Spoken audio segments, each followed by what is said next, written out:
I didn't hear about the creation story, the great law, or any of that. All I heard about was being an ironworker. I thought that was my destiny. My dad said being an ironworker was like going to war.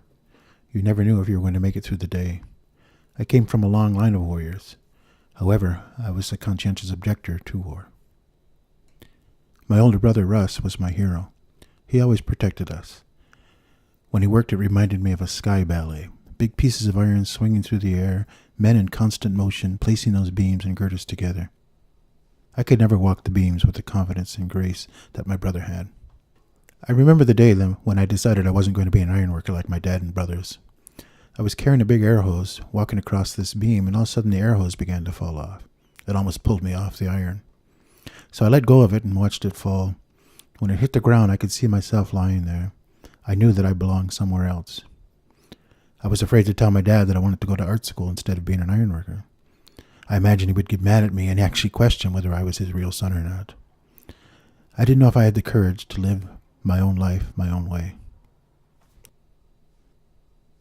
I remember the day my brother fell off the iron. I went to see him in the hospital. 2 broken arms, 1 shattered ankle, and 1 broken hip. He was still bleeding through his cast. My hero had fallen. My heart sunk low. It was then that a fear set deep inside of me.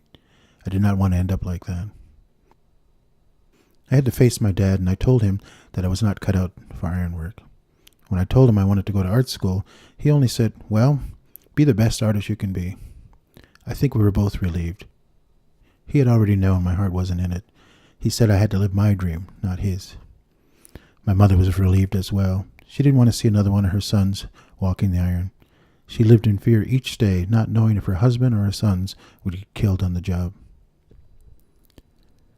When I was in art school in Chicago, I returned with a camera in hand to take pictures of ironworkers in Buffalo.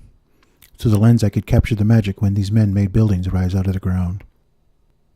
It was then I realized my gift was to be an artist, to help others see the lives of my heroes as I saw them.